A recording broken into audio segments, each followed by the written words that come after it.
ಈ ಸ್ಫಟಿಕ ಸ್ಟೋನು ಯಾರಿಗೆಲ್ಲ ಬೇಕು ಸ್ಕ್ರೀನ್ ಮೇಲೆ ನಂಬರ್ ಇದೆ, ಆರ್ಡರ್ನ ಮಾಡ್ಕೊಳ್ಳಿ. ಇದನ್ನು ಕಟ್ಟೋದ್ರಿಂದ ಮನಿ ಅಟ್ರಾಕ್ಷನ್ ಆಗುತ್ತೆ, ನೆಗೆಟಿವ್ ಎನರ್ಜಿ ಎಲ್ಲ ಅಬ್ಸರ್ವ್ ಆಗುತ್ತೆ. ಮತ್ತು ಕೆಟ್ಟ ದೃಷ್ಟಿ ಯಾರೇ ಏನೇ ಮಾಡಿಸಿದ್ರು ಕೂಡ ಎಲ್ಲನೂ ಅಬ್ಸರ್ವ್ ಮಾಡಿಕೊಂಡು ಬೇಗ ರಿಸಲ್ಟ್ ಅನ್ನೋದು ಸಿಗುತ್ತೆ. ಮತ್ತು ನಿಮಗೆ ಸಾಲದ ಸಮಸ್ಯೆ ಆಗಿರಲಿ, ಆರೋಗ್ಯದ ಸಮಸ್ಯೆ ಆಗಿರಲಿ, ಅಥವಾ ಇನ್ನಿತರ ಸಮಸ್ಯೆಗಳಾಗಿರಲಿ, ಏನೇ ಆದರೂ ಕೂಡ ನಿಮಗೆ ಬೇಗ ರಿಸಲ್ಟ್ ಅನ್ನೋದು ಸಿಗುತ್ತೆ. ಮತ್ತು ಕುದುರೆ ಲಾಳನೂ ಕೂಡ ಇದೆ, ಬೇಕು ಅಂದರೆ ಕುದುರೆ ಲಾಳನೂ ಆರ್ಡರ್ ಮಾಡ್ಕೊಳ್ಳಿ. Welcome to my YouTube channel. ಯಾರೆಲ್ಲ ನನ್ನ ವಿಡಿಯೋನ ನೋಡ್ತಾ ಇದ್ದೀರಾ ಎಲ್ಲರೂ ಕೂಡ 786 ಅಂತ ಕಮೆಂಟನ್ನು ಮಾಡಿ, ಇಷ್ಟ ಆದರೆ ಒಂದೇ ಒಂದು ಲೈಕ್ ಕೊಡಿ ಅಂತ ಕೇಳ್ಕೊತೀನಿ. ಇವತ್ತಿನ ವಿಡಿಯೋ ಬಂದು ನಿಮಗೆ ಯಾರಿಗೆಲ್ಲ ಕಷ್ಟ ಬರುತ್ತೆ ಅಲ್ವಾ, ಕಷ್ಟ ಬರುವ ಮೊದಲು ಏನೆಲ್ಲ ನಿಮಗೆ ಮುನ್ಸೂಚನೆ ಸಿಗ್ನಲ್ ಎಲ್ಲ ಸಿಗುತ್ತೆ ಅನ್ನೋದ್ರಿಂದ ನಿಮಗೆ ವಿಡಿಯೋ ಮಾಡ್ತಾಯಿದ್ದೀನಿ.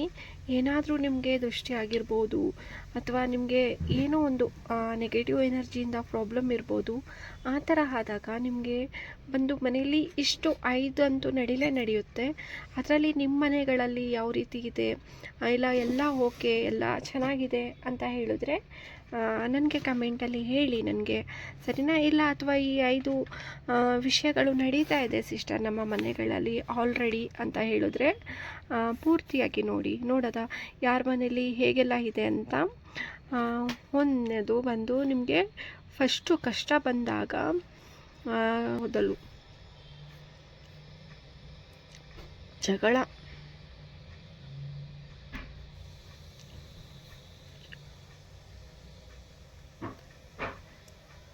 ತುಂಬ ಜಗಳ ಆಗ್ತಾ ಇರುತ್ತೆ. ಯಾವ ರೀತಿ ಅಂತ ಹೇಳಿದ್ರೆ ನಿಮಗೆ ಪ್ರತಿಯೊಂದು ವಿಷಯಕ್ಕೂ ಜಗಳ, ಚಿಕ್ಕ ಪುಟ್ಟ ವಿಷಯಕ್ಕೂ ಕೋಪ ಬರ್ತಾ ಇರುತ್ತೆ, ಜಗಳ ಮಾಡಬೇಕು ಅನಿಸ್ತಾ ಇರುತ್ತೆ. ನಿಮಗೆ ಗೊತ್ತಾಗ್ತಾ ಇರಲ್ಲ. ಒಂದ್ಸತಿ ನಿಮಗೆ ಅನಿಸುತ್ತೆ ನಾನು ಯಾಕೆ ಇಷ್ಟೊಂದು ಬೈತಾ ಇದ್ದೀನಿ, ಇಷ್ಟೊಂದು ಜಗಳ ಮಾಡ್ತಾ ಇದ್ದೀನಿ ಅಂತ ನಿಮಗೇ ಬೇಜಾರಾಗುತ್ತೆ. ಬಟ್ ಆ ಟೈಮಲ್ಲಿ ನಿಮಗೆ ಕಂಟ್ರೋಲೇ ಮಾಡೋಕ್ಕಾಗಲ್ಲ, ಅಷ್ಟು ಜಗಳ ಆಡ್ತಾ ಇರ್ತೀರ. ಮಕ್ಕಳ ವಿಷಯದಲ್ಲಾಗಿರಲಿ, ಮನೇಲಿ ಯಾರು ಇರ್ತಾರೆ ಅವರ ಇದರಲ್ಲಿ ಚಿಕ್ಕ ಪುಟ್ಟ ವಿಷಯ, ಅದು ಏನೂ ಅಲ್ವೇ ಅಲ್ಲ ವಿಷಯ, ಅಷ್ಟಕ್ಕೆಲ್ಲ ಜಗಳ ಮಾಡ್ತಾ ಇರ್ತೀರ. ಆವಾಗ ನಿಮಗೆ ಗೊತ್ತಾಗಬೇಕು, ನನಗೇನೋ ನೆಗೆಟಿವ್ ಎನರ್ಜಿ ಇರ್ಬೋದು ಅಥವಾ ದೃಷ್ಟಿ ತಾಗಿರ್ಬೋದು, ಇದನ್ನು ನಾನು ಕರೆಕ್ಟ್ ಮಾಡ್ಕೋಬೇಕು ನಾವು ಅಂತ ನಿಮಗೆ ಅನಿಸ್ಬೋದು. ಆ ಟೈಮಲ್ಲಿ ಸ್ವಲ್ಪ ಕಂಟ್ರೋಲ್ ಮಾಡ್ಕೊಳ್ಳಿ. ಆ ಥರ ಜಗಳ ಆಡಬೇಕು, ತುಂಬ ಕೋಪ ಬರ್ತಾ ಇದೆ ಅಂದರೆ ಜಸ್ಟ್ ಒಂದು 5 ನಿಮಿಷ ಮನೆ ಹೊರಗಡೆನೋ ಇಲ್ಲ ಟೆರೆಸ್ಟ್ ಮೇಲೋ ಹೋಗಿ ಒಂದು ಲೋಟ ನೀರು ಕುಡ್ಕೊಂಡು ಸ್ವಲ್ಪ ಸಮಾಧಾನ ಮಾಡ್ಕೊಳ್ಳಿ. ಅದನ್ನು ದೊಡ್ಡದು ಮಾಡೋಕ್ಕೆ ಹೋಗಬೇಡಿ, ಸರಿನಾ? ದೊಡ್ಡದು ಮಾಡೋದ್ರಿಂದ ಅದು ದೊಡ್ಡದೇ ಆಗುತ್ತೆ. ಇನ್ನು ಬಂದು ಹುಷಾರು ತಪ್ಪೋದು, ಯಾವಾಗಲೂ ಹುಷಾರಿಲ್ಲ ಅಂತಲೇ ಇರ್ತೀರ. ತುಂಬ ನಿಮಗೆ ಮೈ ಕೈ ನೋವು ಬರುತ್ತೆ,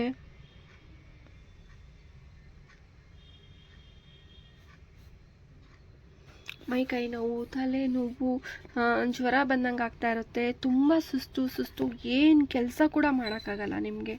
ಕೆಲಸ ಅಂದ್ರೇ ಆಗಲ್ಲ, ಯಾವಾಗಲೂ ಮಲ್ಕೋಬೇಕು ಆ ಥರ ಅನಿಸ್ತಾ ಇರುತ್ತೆ ನಿಮಗೆ. ಈಗ ಎಲ್ಲೋ ಒಂದು ಕಡೆ ಹೋಗಬೇಕು, ಇವಾಗ ನಾವು ನಮಾಜ್ ಮಾಡಬೇಕು ಅಥವಾ ದೇವಸ್ಥಾನಕ್ಕೆ ಹೋಗಬೇಕು, ಆ ಥರ ಒಬ್ಬೊಬ್ರಿಗೊಂಥರ ಅಲ್ವಾ, ಆ ಥರ ಮಾಡಬೇಕು ಅಂತ ಅಂದರೂ ಕೂಡ ಹೋಗೋಕ್ಕೆ ಆಗಲ್ಲ. ಏನೋ ಒಂದು ಕಾರಣ ಹೇಳಿ ಮನೇಲೇ ಇದ್ದುಬಿಡ್ತೀರಾ, ಇಲ್ಲ ಏನೂ ಆಗ್ತಾನೆ ಇಲ್ಲ ನನ್ನ ಕೈಯಲ್ಲಿ ಅಂತ ಸುಮ್ಮನೆ ಆಗಿಬಿಡ್ತೀರಾ.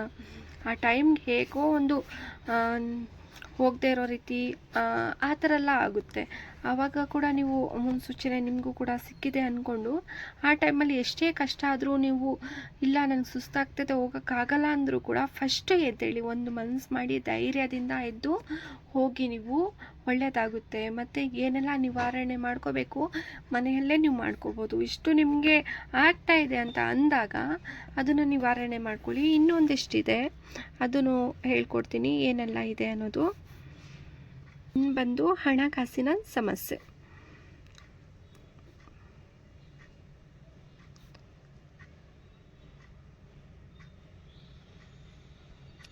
ಇನ್ನು ಹಣಕಾಸಿನ ಸಮಸ್ಯೆ ತುಂಬ ಇರುತ್ತೆ. ದುಡ್ಡು ಆದರೂ ಕೂಡ ಆ ಟೈಮಲ್ಲಿ ಹೇಗೆ ದುಡ್ಡು ಖಾಲಿ ಆಗುತ್ತೋ ಅಥವಾ ದುಡ್ಡು ಉಳಿಯೋದಿಲ್ವೋ, ಮತ್ತು ಸಾಲ ಜಾಸ್ತಿ ಆಗುತ್ತೆ ಆ ಟೈಮಲ್ಲಿ, ಹೇಗೆ ಖರ್ಚಾಗುತ್ತೆ ಅನ್ನೋದೇ ಗೊತ್ತಾಗಿರಲ್ಲ. ಇವಾಗ ಅಂದ್ಕೊಳ್ಳಿ, ಎಕ್ಸಾಂಪಲ್ ನಿಮಗೆ 1 ತಿಂಗಳದ್ದು ಸಂಬಳ ಬಂದಿದೆ ಅಂದ್ಕೊಳ್ಳಿ.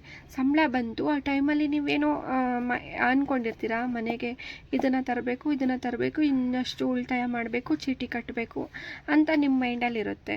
ಅದು ಬಂದು ಒಂದು ಬೇರೆ ಥರನೇ ಆಗಿರುತ್ತೆ. ಅಥವಾ ಹುಷಾರು ತಪ್ಪಿ ಆಸ್ಪತ್ರೆಗೆಲ್ಲ ಖರ್ಚು ಮಾಡಿಬಿಡ್ತೀರಾ, ಇಲ್ಲ ಹಣ ಎಲ್ಲೋ ಕಳೆದೋಗುತ್ತೆ, ಇಲ್ಲ ಹಣ ಏನೋ ಒಂದು ನೋಡಿ ಅಕಸ್ಮಾತಾಗಿ ತೊಗೊಂಡು ಮೋಸ ಹೋಗ್ತೀರಾ, ಇಲ್ಲ ಯಾರೋ ಒಬ್ಬರು ಕೇಳಿದ್ರು ಅಂತ ಕೊಟ್ಬಿಟ್ಟು ಮೋಸ ಹೋಗ್ತೀರಾ. ಆ ಥರ ಯಾವುದೇ ರೀತಿಲಾದರೂ ಯಾವುದೋ ಒಂದು ಕಾರಣ ಹುಡ್ಕೊಂಡು ಹಣ ಹೊರಟೋಗುತ್ತೆ ನಿಮ್ಮ ಕೈಯಿಂದ, ಹಣ ನಿಲ್ತಾ ಇರಲ್ಲ, ಆ ಥರ ಆಗುತ್ತೆ.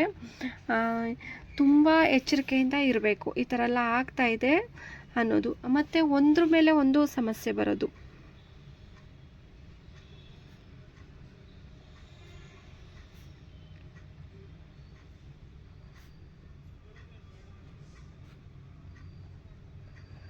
ಒಂದ್ರ ಮೇಲೆ ಒಂದು ಸಮಸ್ಯೆ ಅನ್ನೋದು ಬರೋದು.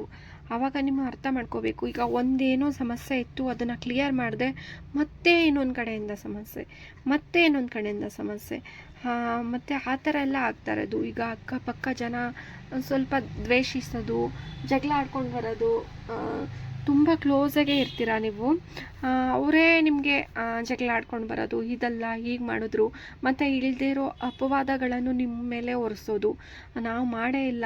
ಈಗ ಕಸದ ವಿಷಯನೇ ತಗೊಳ್ಳಿ, ನಾವು ಕಸನೇ ಹಾಕಿಲ್ಲ, ಅವರೇ ಎಲ್ಲ ಕಸ ಹಾಕಿರೋದು, ಹಾಗೆ ಹೀಗೆ ಆ ಥರ ಏನೋ ಒಂದು ಕಾರಣದಿಂದ ನಿಮಗೆ ಜಗಳ ಅನ್ನೋದು ಆಗುತ್ತೆ, ಇಲ್ಲ ಸಮಸ್ಯೆಗಳು ಆಗ್ತಾ ಇರುತ್ತೆ, ಇಲ್ಲ ಹುಷಾರು ತಪ್ಪೋಗಿರ್ತೀರ, ಅಥವಾ ಏನೋ ಒಂದು ಚಿಕ್ಕ ಪುಟ್ಟ ಏನೋ ಒಂದು ಕಷ್ಟಗಳು ಅನ್ನೋದು ಬರ್ತಾನೆ ಇರುತ್ತೆ. ನಿಮಗೆ ಮನಸ್ಸಿಗೆ ನೆಮ್ಮದಿ ಅನ್ನೋದೇ ಇರಲ್ಲ. ಅಯ್ಯೋ ನನಗೇನಾದರೂ ಮಾಡಬೇಕು, ಎಲ್ಲಾದರೂ ಹೊರ್ಟೋಗ್ಬಿಡ್ಬೇಕು, ಅಥವಾ ನನಗೆ ಏನಾದರೂ ಮಾಡ್ಕೊಂಡು ಏನಾದರೂ ಹೊರ್ಟೋಗೋದಾ, ಆ ಥರ ಎಲ್ಲ ನೆಗೆಟಿವ್ ಥಿಂಕ್ ಬರ್ತಾನೆ ಇರುತ್ತೆ ನಿಮ್ಮ ತಲೆಗಳಲ್ಲಿ. ಆವಾಗ ನೀವು ಖಂಡಿತವಾಗ್ಲೂ ಆ ನಿರ್ಧಾರ ಮಾಡ್ಕೋಬೇಡಿ. ಸಮಾಧಾನದಿಂದ ನಿಮ್ಗೆ ಅನಿಸ್ಬೋದು ಇದೆಲ್ಲ ದೊಡ್ಡ ವಿಷಯ, ನನಗೆ ಆಗ್ತಾ ಇಲ್ಲ, ತುಂಬ ಟೆನ್ಷನ್ ಮಾಡಿಕೊಂಡು ರಾತ್ರಿ ಎಲ್ಲ ನಿದ್ದೆ ಇಲ್ದೇ ತುಂಬ ಯೋಚನೆ ಮಾಡ್ತಾ ಇರ್ತೀರ. ಅದನ್ನೆಲ್ಲ ತಪ್ಪು ಮಾಡೋದು. ಒಂದಿಷ್ಟು ದಿನ ನೀವು ಕಳೆದ ಮೇಲೆ ನೀವು ಯೋಚನೆ ಮಾಡ್ಕೋತೀರ, ಇಷ್ಟಕ್ಕಿಂತ ನಾನು ಅಷ್ಟೆಲ್ಲ ಮನಸಾರೆ ಅಂದ್ಕೊಂಡಿದ್ದು ಅಂತೆಲ್ಲ ಅನ್ಕೋತೀರ. ಹಾಗೆಲ್ಲ ಮನಸ್ಸಿಗೆ ಇದು ಮಾಡ್ಕೋಬೇಡಿ, ಸರಿನಾ? ಅದೆಲ್ಲ ಕ್ಷಣಿಕ. ನಾನು ಹೇಳ್ಕೊಡ್ತೀನಿ ಏನೆಲ್ಲ ಮಾಡಬೇಕು ಅನ್ನೋದು. ಲಾಸ್ಟ್ ನೋಡ್ತಾ ಇರಿ, ಲಾಸ್ಟಲ್ಲಿ ಹೇಳ್ಕೊಡ್ತೀನಿ ಅದನ್ನೆಲ್ಲ. ಮತ್ತು ನೀವು ಇನ್ನು ಲಾಸ್ಟ್ನೇದು ಏನಪ್ಪ ಅಂತ ಹೇಳಿದ್ರೆ ಅಡೆತಡೆಗಳು. ಏನೇ ಮಾಡಿದ್ರೂ ಕೂಡ ಅಡೆತಡೆಗಳು ಮಧ್ಯನೇ ನಿಂತ್ಕೊಳ್ಳುತ್ತೆ. ಏನೇ ಕೆಲಸ ಮಾಡಿದ್ರೂ ಕೂಡ ಮಧ್ಯನೇ ನಿಂತೋಗುತ್ತೆ, ಆ ರೀತಿ ಆಗುತ್ತೆ. ನಿಮಗೆ ಏನಾದರೂ ಇವಾಗ ಮನೆ ತೊಗೋತಾ ಇದ್ದೀರಾ, ಮನೆಗಳಲ್ಲಿ ಅರ್ಧ ಕೆಲಸನೇ ನಿಂತೋಗುತ್ತೆ, ಮತ್ತೆ ಮುಂದುವರ್ಸ್ಕೊಂಡು ಹೋಗೋಕ್ಕಾಗಲ್ಲ. ಇಲ್ಲ ಸೈಟ್ ತೊಗೋಬೇಕು ಅಂದ್ಕೊಂಡಿದ್ದೀರಾ, ಅರ್ಧ ಮಾತುಕತೆ ಆಗಿರುತ್ತೆ, ಅರ್ಧಲ್ಲೇ ನಿಂತೋಗ್ತೀರಾ. ಮತ್ತು ನೀನು ಮದುವೆ ಸಮಸ್ಯೆ ಆಗಿರ್ಬೋದು, ಮದುವೆ ಸ್ಟಾರ್ಟ್ ಆಗಿರುತ್ತೆ, ಅರ್ಧಕ್ಕರ್ಧ ಮಾತುಕತೆಯಲ್ಲೇ ನಿಂತೋಗಿರುತ್ತೆ. ಇನ್ನು ಕೆಲ್ಸಕ್ಕೆ ಹೋಗ್ತಾ ಇರ್ತೀರಾ, ಕೆಲಸಕ್ಕೆ ಹೋಗೋಕ್ಕೆ ಮನಸ್ಸಾಗಲ್ಲ, ನೀವು ಅದಕ್ಕೂ ಅರ್ಧಂಬರ್ಧ ಮಾಡಿ ಬಿಟ್ಟಿರ್ತೀರ, ಎಲ್ಲ ಅರ್ಧ, ಏನು ಕೂಡ ಫುಲ್ ಆಗಲ್ಲ ನಿಮ್ಮ. ಆ ಥರ ನಿಮಗೆ ದೃಷ್ಟಿ ಆಗಿರಲಿ, ಕಷ್ಟ ಬರುವ ಮುನ್ಸೂಚನೆಗಳು ಆ ಥರ ಎಲ್ಲ ಆಗ್ತಾ ಇರುತ್ತೆ. ಕಷ್ಟ ಬರ್ತಾ ಇದೆ, ನನಗೆ ಆಗ್ತಾ ಇಲ್ಲ, ಇದೆಲ್ಲ ಇನ್ನು ನೋಡಿ ಇಷ್ಟೆಲ್ಲ ನನಗೆ ಆಗ್ತಾ ಇದೆ, ಇದರಲ್ಲಿ 1-2 ಆಗ್ಬೋದು ನಿಮಗೆ, ಸರಿನಾ? ಈಗ ಎಲ್ಲನೂ ಕೆಲವ್ರಿಗೆಲ್ಲನೂ ಕೂಡ ಆಗುತ್ತೆ, ಇದರಲ್ಲಿ 1-2-3 ಆಗ್ತಾನೆ ಇರುತ್ತೆ ಕೆಲವ್ರಿಗೆ. ಆಗ ಅಂದಾಗ ಪ್ಲೀಸ್ ನಿಮಗೆ ಜಾಸ್ತಿ ಅದನ್ನು ಕಠಿಣ ಮಾಡ್ಕೋಬಿಡಿ. ಆವಾಗಲೇ ಏನೆಲ್ಲ ಮಾಡಬೇಕು ಅದನ್ನು ಮಾಡಿಕೊಡಿ. ಇಲ್ಲ ನಮಾಜ್ ಮಾಡೋರು ನಮಾಜ್ ಮಾಡ್ಕೊಳ್ಳಿ, ಇಲ್ಲ ದೇವ್ರ ಹತ್ರ ನಾನು ದೇವಸ್ಥಾನಕ್ಕೆ ಹೋಗ್ತೀನಿ, ಒಂದೊಳ್ಳೆ ಮನಸ್ಥಿತಿ ಬರುತ್ತೆ, ನನಗೆ ಮೈಂಡ್ ಫ್ರೀ ಆಗುತ್ತೆ ಅನ್ನೋರು ದೇವಸ್ಥಾನಕ್ಕೆ ಹೋಗಿ, ಇಲ್ಲ ನಾವು ಚರ್ಚಿಗೆ ಹೋಗಿ ಬರ್ತೀವಿ ಅಂದರೆ ಚರ್ಚಿಗೆ ಹೋಗಿ. ಆವಾಗ ನಿಮಗೆ ಅಡೆತಡೆ ಆಗುತ್ತೆ, ಹೋಗ್ಬಾರ್ದು, ಹುಷಾರಿಲ್ಲ, ನನಗಾಗಲ್ಲ ಅಂತ ಮನಸ್ಸಿಗೆ ಅನಿಸ್ತಾ ಇರುತ್ತೆ. ಆದರೂ ಕೂಡ ನೀವು ಧೈರ್ಯ ಮಾಡಿ ಎದ್ದು ಸ್ನಾನ ಮಾಡಿಕೊಂಡು ಫ್ರೆಶ್ ಆಗಿ, ಇಲ್ಲ ಏನೇ ಆಗಲಿ ಹೋಗಲೇಬೇಕು ಅಂತ ಹೋಗಿ ನಿಮ್ಮ ಮೈಂಡ್ ಫ್ರೀ ಮಾಡ್ಕೊಳ್ಳಿ. ಅದಾದಮೇಲೆ ನಿಮಗೆ ದೃಷ್ಟಿ ತಾಗಿದೆಯೋ ಅಥವಾ ನೆಗೆಟಿವ್ ಎನರ್ಜಿಯಿಂದ ಇಲ್ಲ ಏನೋ ಆಗದೆ ಇರೋರು ಏನಾದರೂ ಮಾಡಿಸಿದಾರೋ ಅನ್ನೋದು ನಿಮಗೆ ಗೊತ್ತಾಗುತ್ತೆ. ಆವಾಗ ಮುಂದೆ ನಿಮಗೆ ಏನೆಲ್ಲ ಮಾಡ್ಕೋಬೇಕು ಅದನ್ನು ಮಾಡ್ಕೊಳ್ಳಿ. ಮನೆ ನೀಟಾಗಿ ಇಟ್ಕೊಳ್ಳಿ, ಆದಷ್ಟು ಎದ್ದು ಕೆಲಸ ಮಾಡಿ. ಇವಾಗ ಟೈಮಲ್ಲಿ ನನಗೇನು ಕೆಲಸ ಆಗ್ತಾಯಿಲ್ಲ, ಅಲ್ಲಲ್ಲೇ ಏನೇನೆಲ್ಲಲ್ಲೇ ಇಟ್ಟಿರ್ತೀವೋ ಅಲ್ಲಲ್ಲೇ ಇಟ್ಟಿರ್ತೀವಿ, ಆಗದೇ ಇಲ್ಲ ಅಂತ ಮಲ್ಕೊಂಡಿರ್ತೀರ. ನೀವು ಮನಸ್ಸು ಮಾಡಿದ್ರೆ ಧೈರ್ಯದಿಂದ ಎಲ್ಲನೂ ಕೂಡ ಮಾಡ್ಬೋದು. ಆ ಥರ ಆದರೂ ಕೂಡ ಎದ್ದೇಳಿ, ಎದ್ಬಿಟ್ಟು ಒಂದು ಮೋಟಿವೇಶನ್ ವಿಡಿಯೋ ಹಾಕ್ಕೊಳ್ಳಿ, ಇಲ್ಲ ಸಾಂಗ್ಸ್ ಹಾಕ್ಕೊಳ್ಳಿ, ಇಲ್ಲ ಯಾರ ಜೊತೆ ಏನಾದರೂ ಮಾತಾಡ್ತೀನಿ, ನನಗೆ ಕ್ಲೋಸ್ ಫ್ರೆಂಡ್ ಯಾರಾದರೂ ಇದ್ದಾರೆ, ಎಲ್ಲನೂ ಕೂಡ ಹೇಳ್ಕೊಬೋದು ಅಂದರೆ ಅವ್ರ ಜೊತೆ ಮಾತಾಡಿ. ಆ ಥರ ನಿಮಗೆ ಆ ಥರ ಮಾತಾಡ್ತಾ ಕೆಲಸ ಮಾಡೋದ್ರಿಂದ ಮನಸ್ಸು ಕೂಡ ತುಂಬ ನಿರಾಳವಾಗಿ ಇರ್ತೀರ, ಮೈಂಡ್ ಕೂಡ ಫ್ರೀ ಆಗುತ್ತೆ. ಆ ಥರ ಎಲ್ಲ ಮಾಡಿಕೊಂಡು ಒಂದೊಂದು ಕೆಲಸಗಳನ್ನು ಮಾಡ್ಕೊಳ್ಳಿ, ನೀಟಾಗಿ ಇಟ್ಕೊಳ್ಳಿ, ಸ್ನಾನ ಮಾಡ್ಕೊಳ್ಳಿ. ಮತ್ತು ನಿಮಗೆ ದೃಷ್ಟಿ ಆಗಿದರೆ ದೃಷ್ಟಿ ತೆಗೀರಿ, ಅಥವಾ ಸ್ಫಟಿಕ ಕಟ್ಟೋದ್ರಿಂದನೂ ಕೂಡ ಇದೆಲ್ಲ ಕ್ಲಿಯರ್ ಆಗುತ್ತೆ. ಈ ಸ್ಫಟಿಕ ತುಂಬ ಒಳ್ಳೆ, ನಮ್ಗೇನು ಹೇಳ್ಕೊತೀವಿ, ನಾವು ಏನು ನಂಬಿರ್ತೀವಿ ಅದಕ್ಕಿಂತ ಜಾಸ್ತಿ ಪರಿಹಾರ ಅನ್ನೋದೇ ನಿಮಗೆ ಸಿಗುತ್ತೆ. ನಾನು ಹೇಳೋದು ಒಂದೇ ಒಂದು ಮಾತು, ಸ್ಫಟಿಕ ಅನ್ನೋದು ಎಲ್ಲರ ಮನೇಲೂ ಇರಬೇಕು.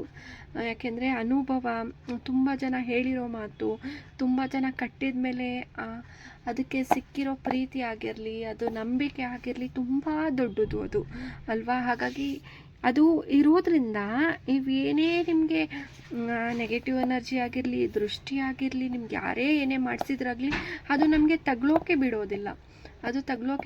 ಅದು ಅಲ್ಲೇ ಸ್ಟಾಪ್ ಆಗೋಗುತ್ತೆ. ಅದು ಅಲ್ಲೇ ಅದನ್ನು ಅಬ್ಸರ್ವ್ ಮಾಡ್ಕೊಳ್ಳುತ್ತೆ, ನಮ್ಮವರೆಗೂ ತರೋದಿಲ್ಲ. ಹಾಗಾಗಿ ಅದೆಲ್ಲರ ಮನೇಲೂ ಕಟ್ಟಿ ತುಂಬ ಒಳ್ಳೆಯದು ಅದು, ಸರಿನಾ. ಇಲ್ಲ ನಮಗೆ ಏನೂ ಕೂಡ ತೊಂದರೆ ಇಲ್ಲ, ನಾವು ಚೆನ್ನಾಗಿದ್ದೀವಿ ಅಂದರೂ ಕೂಡ ಕಟ್ಬೋದು. ಯಾಕೆಂದರೆ ಮುಂದೆ ಏನಾಗುತ್ತೆ ಏನು ಅನ್ನೋದು ಗೊತ್ತಿಲ್ಲ ಅಲ್ವಾ. ಹಾಗಾಗಿ ಅದು ಕಟ್ಟೋದ್ರಿಂದ ಮುಂದೆ ಏನೇ ಆದರೂ ಕೂಡ ಅದು ಅಬ್ಸರ್ವ್ ಮಾಡಿಕೊಳ್ಳುತ್ತೆ. ಮತ್ತು ಮೇನಾಗಿ ಮನಿ ಅಟ್ರಾಕ್ಷನ್ ಅನ್ನೋದು ಮಾಡುತ್ತೆ. ಅದು ಮನಿ ಅಟ್ರಾಕ್ಷನ್ ಮಾಡಿದಾಗ ನಮಗೆ ಅರ್ಧಕ್ಕರ್ಧ ತೊಂದರೆ ತೀರೇ ಹೋಯ್ತು ಅಂತಲೇ ಹೇಳ್ಬೋದು. ಯಾಕೆಂದರೆ ನಮಗೆ ಜಾಸ್ತಿ ಸಮಸ್ಯೆ ಇರೋದು ಯಾವುದರಿಂದ ಹೇಳಿ, ಹಣದ ಸಮಸ್ಯೆ ಅಥವಾ ಆರೋಗ್ಯದ ಸಮಸ್ಯೆ ಈ ಥರ ಇರುತ್ತೆ. ಹಣ ಒಂದು ಕೈಯಲ್ಲಿದ್ದಾಗ, ಇಲ್ಲ ಎಲ್ಲೋ ಹೋಗಿ ಒಂದು ಒಳ್ಳೆ ಆಸ್ಪತ್ರೆಗೆ ಹೋಗಿ ತೋರಿಸ್ಕೊಂಡು ಕ್ಲಿಯರ್ ಆಗ್ಬೋದು. ಅಥವಾ ಅದರಿಂದ ಏನೋ ಒಂದು ಮಿರಾಕಲ್ ಅನ್ನೋದು ನಡೆಯುತ್ತೆ. ನಾವು ಹೇಳೋಕ್ಕೆ ಆಗಲ್ಲ ಅದು ಯಾವ ರೀತಿಲಿ ಒಳ್ಳೇದಾಗುತ್ತೆ ಅನ್ನೋದು ನಾವು ಹೇಳೋಕ್ಕೆ ಆಗಲ್ಲ. ಅಷ್ಟು ಮಿರಾಕಲ್ ಅದು. ಬೇಕು ಅಂದರೆ ಸ್ಕ್ರೀನ್ ಮೇಲೆ ನಂಬರ್ ಇದೆ, ಆರ್ಡರ್ನ ಮಾಡ್ಕೊಳ್ಳಿ. ಬೇಕು ಅಂದರೆ ನಿಮಗೆ ನಂಬಿಕೆ ಇದೆ, ತುಂಬ ಒಳ್ಳೆಯದಾಗ್ತಾ ಇದೆ ಜನಗಳಿಗೆ, ನನಗೂ ಕೂಡ ಒಳ್ಳೆಯದಾಗಬೇಕು ಅಂತ ಅನಿಸಿದ್ರೆ ಖಂಡಿತ ಅದನ್ನು ಆರ್ಡರ್ ಮಾಡಿಕೊಂಡು ಕಟ್ಟುವ ವಿಧಾನ, 7 ಡೇಸ್ ಸೀಕ್ರೆಟ್ ಎಲ್ಲನೂ ಕೂಡ ಹೇಳ್ಕೊಡ್ತೀನಿ, ಸರಿನಾ. ನಾಳೆ ಇನ್ನೊಂದು ವಿಡಿಯೋದೊಂದಿಗೆ ಬರ್ತೀನಿ. ಇಷ್ಟರಲ್ಲಿ ಯಾವುದು ನಿಮ್ಮ ಮನೇಲಿ ನಿಮ್ಗೇನಾದರೂ ಆಗ್ತಾ ಇದೆಯಾ ಇದರಿಂದ ತೊಂದರೆ, ಅಥವಾ ಇಲ್ಲ ಪರವಾಗಿಲ್ಲ ಆಗ್ತಾ ಇತ್ತು ಮೊದಲು, ಇವಾಗ ಪರವಾಗಿಲ್ಲ ಚೆನ್ನಾಗಿದ್ದೀವಿ, ಏನು ಅನಿಸುತ್ತೆ ನಿಮ್ಮ ಅನಿಸಿಕೆ ಅಭಿಪ್ರಾಯಗಳನ್ನು ಕಮೆಂಟ್ ಮೂಲಕ ನನಗೆ ತಿಳಿಸ್ಕೊಡಿ ಅಂತ ಕೇಳ್ಕೊತೀನಿ. ನಾಳೆ ಇನ್ನೊಂದು ವಿಡಿಯೋದೊಂದಿಗೆ ಬರ್ತೀನಿ. ಬಾಯ್ ಎಲ್ಲರಿಗೂ.